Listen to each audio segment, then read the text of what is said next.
తెలుగు రాష్ట్రాల్లో సంచలనం రేపిన phone tapping కేసులో ఎస్ఐబి మాజీ చీఫ్ ప్రభాకర్ రావును సిట్టు అధికారులు ప్రశ్నిస్తున్నారు. Phone Prabhakar Rao joint CP తస్ఫారు Iqbal ప్రశ్నిస్తున్నారు. రూల్ నెంబర్ 419 నిబంధనలు ఉల్లంఘించి ఫోన్ ట్యాపింగ్ చేయడంపై ఆరా తీస్తున్నారు.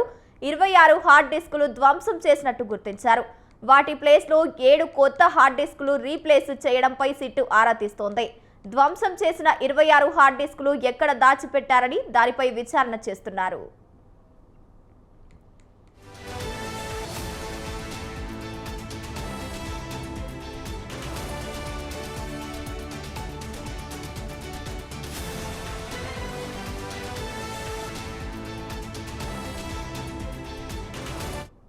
ఫోన్ ట్యాపింగ్ కేసులో కీలక పరిణామం చోటు చేసుకుంది. ఉదయం ప్రభాకర్ రావు సరెండర్ అయ్యారు. సుప్రీంకోర్టు ఆదేశాలతో జూబ్లీహిల్స్ పోలీస్ స్టేషన్లో లొంగిపోయారు. ప్రభాకర్ రావును కస్టడీలోకి తీసుకుని సిట్ అధికారులు ప్రశ్నిస్తున్నారు.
ప్రభాకర్ రావు సిట్టు విచారణకు సహకరించడం లేదని సిట్టు సుప్రీంకోర్టుకు తెలిపింది.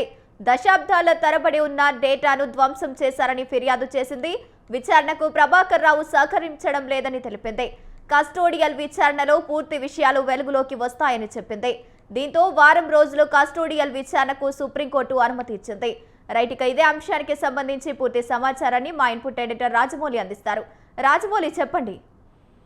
అయితే మొత్తం మీద ఫోన్ ట్యాపింగ్ కేసులో 2 రాష్ట్రాలు మాత్రం వణుకు పుట్టించిన పరిణామం ఉంది. ఎవరు ఫోన్ మాట్లాడితే ఎక్కడ ఫోన్ ట్యాపింగ్ అవుతుంది, నా రాష్ట్ర సంభాషణ ఎవరు ఉంటున్నారనే ఒక భయాందోళన మెలుగుతుంది. ఇటు ఐఏఎస్ ల నుంచి ఐపీఎస్ ల వరకు కావచ్చు, ఇటు సామాన్యమైన పౌరులు కావచ్చు, లేదంటే లేడీస్ కావచ్చు, సినిమా యాక్టర్లు కావచ్చు, హీరోలు, హీరోయిన్లు, డైరెక్టర్లతో సహా ఇటు కాంట్రాక్టర్లు సొంతం బొంబేలెత్తిన నేపథ్యం ఉంది. గత 9.5 సంవత్సరాల్లో ఫోన్ ట్యాపింగ్ అనే నేపథ్యంలోనే మాత్రం తెలంగాణ రాష్ట్రం మాత్రం అల్లకల్లోలంగా సృష్టించిందని చెప్పొచ్చు. ఎవరు ఫోన్ మాట్లాడాలన్నా ఇబ్బంది పడుతున్నటువంటి నేపథ్యం ఉంది.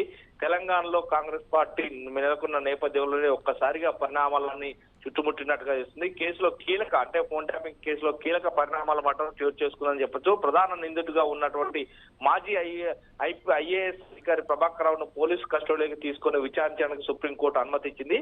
అయితే ఈ రోజు ఉదయం 11 గంటలకల్లా సిట్ అధికారుల ఏసీపీ వెంకటగిరి జూబ్లీహిల్స్ స్టేషన్ ముందు లొంగిపోవాల్సింది. ఈ మేరకు justice B V Nagarathnam, justice R మహాదేవంతో కూడిన ధర్మాసనం నిన్న ఉత్తర్వులు ఇచ్చింది. విచారణ సమయంలో పిటిషనర్ కు భౌతికంగా ఎలాంటి హాని తలపెట్టకూడదు, అవసరమైతే మందులు కోరితే ఇంటి నుంచి ఆహారం అందించాలని కూడా చెప్తూ విచారణ వచ్చే శుక్రవారానికి కూడా వాయిదా వేసిన, అంటే వారం రోజులకు వాయిదా వేసినట్లుగా తెలుస్తుంది. కస్టోడియల్ విచారణ ఆధారంగా తదుపరి ఏం చేయాలో అన్న దాన్ని కూడా చెప్తామని పేర్కొంది. అయితే నిన్న తొలుత ప్రభాకర్ రావు తరఫున సీనియర్ న్యాయవాది రంజిత్ కుమార్ వాదనలు వినిపిస్తూ ఇది పూర్తి రాజకీయ కక్షతో కూడిందేనని, తాను అధికారంలోకి వచ్చిన వెంటనే ప్రభాకర్ రావును అరెస్ట్ చేస్తామని 2021 ఆ తర్వాత కాంగ్రెస్ కార్యకర్తల సమావేశంలో ప్రస్తుత సీఎం రేవంత్ రెడ్డి ప్రకటించారని ధర్మాసనం తెలిపారు. అయితే పిటిషనర్ ఆదేశాల మేరకే ఫోన్ ట్యాపింగ్ సంబంధించిన హార్డ్ డిస్క్ లను ధ్వంసం జరిగినట్టు ప్రభుత్వం ఆరోపిస్తుంది. కానీ అదలా తానొక్కడే చేయలేదని ప్రభుత్వ ప్రధాన కార్యదర్శి నేతృత్వంలో పూర్తి రివ్యూ కమిటీ ఆదేశాల మేరకే నిబంధనల ప్రకారం దాన్ని నిర్వహించినట్టు పేర్కొన్నారు. కానీ జస్టిస్ బివి నాగరత్నం గారు స్పందిస్తూ ఉత్తర్వులు ఉంటే చూపెట్టండి అని అడిగారు. అందుకు ఆయన బదులిస్తూ ఫోన్ ట్యాపింగ్ అవసరమైన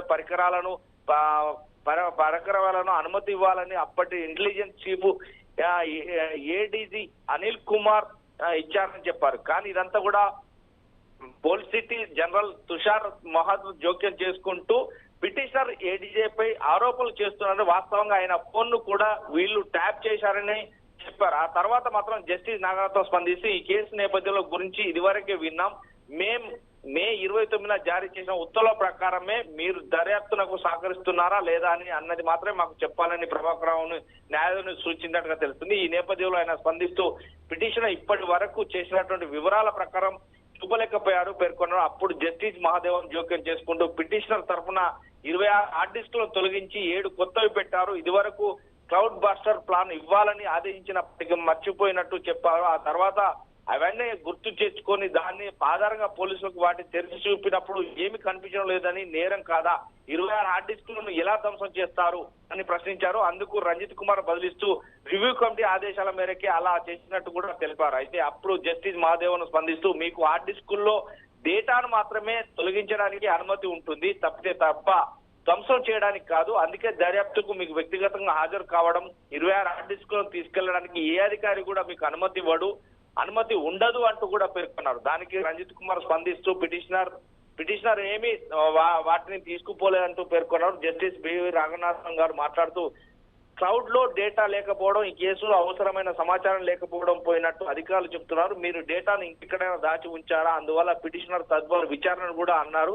ముందస్తు బెయిల్ విచారణను పెండింగ్ లో పెడుతూనే మే 29కి ఇచ్చిన మధ్యంతర ఉత్తర్వుల ప్రకారం సవరించిన ఆయన కస్టోడియల్ ఇంటరాగేషన్ కు అనుమతి ఇస్తున్నట్టు కూడా చెప్పారు. కానీ ఏది ఏమైనప్పటికీ మొత్తం మీద 26 హార్డ్ డిస్కులలో ఉన్న డేటాను మాత్రం రికవర్ చేయడానికి వీలుంటుంది. కానీ అవి హార్డ్ డిస్కులను మీరు ఎందుకు ధ్వంసం చేశారు, ధ్వంసం చేయడానికి మీకు ఎలాంటి అధికారాలు ఏ అధికారి కూడా ఇవ్వడు. ధ్వంసం చేయడానికి దాంట్లో డేటాను మాత్రమే రిమూవ్ చేయడానికి అధికారం ఉంటుంది తప్ప అవి హార్డ్ డిస్క్లను 26 హార్డ్ డిస్క్లను ధ్వంసం చేయడానికి ఏ అధికారికి అధికార పక్షంగా కావచ్చు అధికారులకు కూడా ఎవరు కూడా ఇవ్వరు. ఇదంతా చేసేదంతా తప్పు. మీరు సహకరించాలి, ఖచ్చితంగా నిజాలు చెప్పాలి అంటూ కూడా ధర్మాసనం చెప్పినట్టుగా తెలుస్తుంది. ఈ మొత్తం మీద ఈ రోజు ఉదయం 11 గంటలకు లొంగిపోయినటువంటి ప్రభాకర్ రావును ఇప్పుడు సిట్ అధికారులు దర్యాప్తు చేస్తున్నారు. ఈ నేపథ్యంలోనే మొత్తం మీద ఏదేమైనప్పటికీ మాత్రం మాజీ ఐఏఎస్ అధికారి ప్రభాకర్ రావు సుప్రీంకోర్టు ఆదేశాల మేరకు ఫోన్ ట్యాపింగ్ కేసులో కస్టోడియల్ విచారణకు అనుమతి కోరుతూ ఈ రోజు వచ్చిన నేపథ్యం ఉంది. లొంగిపోయిన సందర్భంగా మాత్రం సిట్ ఎదుట లొంగిపోయారు. ఈ నేపథ్యంలో లోపలికి వెళ్తున్న క్రమం మనం చూస్తున్నాం. ఈ నేపథ్యంలోనే ఈ రోజు అతన్ని అధికారికంగా వారం రోజులు అధికారికంగా అతన్ని మా కస్టోడియల్ లో విచారించిన నేపథ్యంలోనే దీని మీద ఎవరెవరి ప్రమేయం మేరకు దానికి హార్డ్ డిస్క్లను కొనుక్కోవడం జరిగింది, లేదంటే ఫోన్ ట్యాపింగ్ కు సంబంధించిన పరికరాలను విదేశాల నుంచి వెళ్ళి కోట్లాది రూపాయలు వెచ్చించి తేవడం జరిగింది, ఎవరెవరి ఫోన్లు ట్యాపింగ్ చేశారు, ఎంత మేర డబ్బులు ఎవరెవరు దండుకున్నారు అనేది మాత్రం బయటపడనుంది. మొత్తం మీద 2 తెలుగు రాష్ట్రాల్లో ఇప్పటికే ఫోన్ ట్యాపింగ్ అంటేనే ఎవరు కూడా ఫోన్లు మాట్లాడలేని పరిస్థితి నెలకొంది. ఎవరైనా బాధలు పడ్డా కానీ లేదంటే ఏదైనా సమాచారం తెలపాలన్నా కానీ ఫోన్ల ద్వారా మారుతున్న కాల పరిమితి మేర పెరుగుతున్న పరిమితి మేర మాత్రం ఫోన్ ట్యాపింగ్లు అనేది నేరం. ఈ నేరానికి వారు ఖచ్చితంగా చర్య తప్పవు అనేది మాత్రం ఇప్పుడు రాష్ట్ర ప్రజలు చూస్తున్నారు. దీనికి తెలుగు రాష్ట్రాలకు సంబంధించిన ప్రభుత్వాలు మాత్రం ఏకదాటిపైకి వచ్చి ఖచ్చితంగా ఇలాంటివి చేసిన నేపథ్యంలోనే వారిని మాత్రం ఖచ్చితంగా చర్య తీసుకోవాలంటూ కూడా కొన్ని పిటిషన్లు కూడా ఇప్పటికే మనం హైకోర్టులో కావచ్చు సుప్రీంకోర్టులో కూడా చూడడం జరిగింది. ఏదైతే సినిమా యాక్టర్లు కావచ్చు, సినిమా హీరోలు కావచ్చు, డైరెక్టర్లు కావచ్చు, లేదంటే కాంట్రాక్టర్లు కావచ్చు, బడా నేతలు కావచ్చు, వీరు ఇటు ఎమ్మెల్యేలే కావచ్చు, ఎంపీలే కావచ్చు, మంత్రులకు ఫోన్లు కావచ్చు, ఇలా అందరి కూడా ఫోన్ ట్యాపింగ్ చేసి వాళ్ళని భయభ్రాంతులకు గురి చేసిన నేపథ్యం ఉంది. అంటే ఒక కానిస్టేబుల్ కానుండి ఒక ఐఏఎస్ ఒక ఐపీఎస్ అధికారి వరకు కూడా ఫోన్ ట్యాపింగ్ చేసిన నేపథ్యం ఉంది. కాంట్రాక్టర్లను బెదిరించి డబ్బులు తీసుకున్న నేపథ్యం ఉంది అనేది ఇప్పటికే మనం గతంలో కూడా విన్న సంఘటన ఉంది. మొత్తం మీద గత 9.5 సంవత్సరాల్లో జరిగినటువంటి ఏదైతే పరిణామాలలో ఫోన్ ట్యాపింగ్ అనేది పెద్ద కీలక చర్యగా చేపడుతున్నారు. ఈ నేపథ్యంలోనే మొత్తం మీద ప్రభాకర్ రావును నేరస్తునిగా చూపెడతారా, లేదు అంటే ఎవరు చెప్తే చేశారు అనేది మాత్రం సందిగ్ధంగానే నెలకొందని చెప్పొచ్చు. ఇప్పుడు ప్రభాకర్ రావు స్పందించాల్సిన మాటల ప్రకారం చూస్తే ఏదైనా కానీ తాను ఆరోగ్య రీత్యా బాగలేనని, లేదు అంటే నాకు బీపీ షుగర్ ఇలాంటి వ్యాధులు ఉన్న నేపథ్యం ఉందని ఇప్పటి వరకు తప్పించుకొని వచ్చాడు. కానీ ఇప్పుడు తప్పించుకునే వీలు లేదు. ఎందుకంటే తాను ఏదైతే 26 హార్డ్ డిస్క్లను ధ్వంసం చేసిన నేపథ్యంలో తను ఏదో ఒక మూలన దాస్తాడు, మొత్తం మీద డాటాను కూడా దాస్తారు. ఎందుకంటే ఎవరైనా కానీ ఎక్కడొక్కడ ఖచ్చితంగా సేవ్ చేయాల్సి ఉంటుంది. దీనికి సంబంధించి ఏ అధికారి అయినా కానీ తన మీదకి వస్తే కనుక తప్పించుకోవడానికి ఎక్కడొక్కడ డేటాను దాచి ఉంచుతారు కాబట్టి ఖచ్చితంగా మీరు చెప్పాల్సిందే అని కూడా సుప్రీంకోర్టు ఆదేశించినట్టుగా తెలుస్తుంది. ఏది ఏమైనప్పటికీ ఇప్పుడు సిట్ అధికారుల ముందు నోరిప్పి ఈ వారం రోజుల్లో నిజాలు చెప్తాడా అనేది మాత్రం వేచి చూడాల్సిన పరిస్థితి ఏర్పడుతుంది. Right, thank you Rajamouli, thanks for the updates.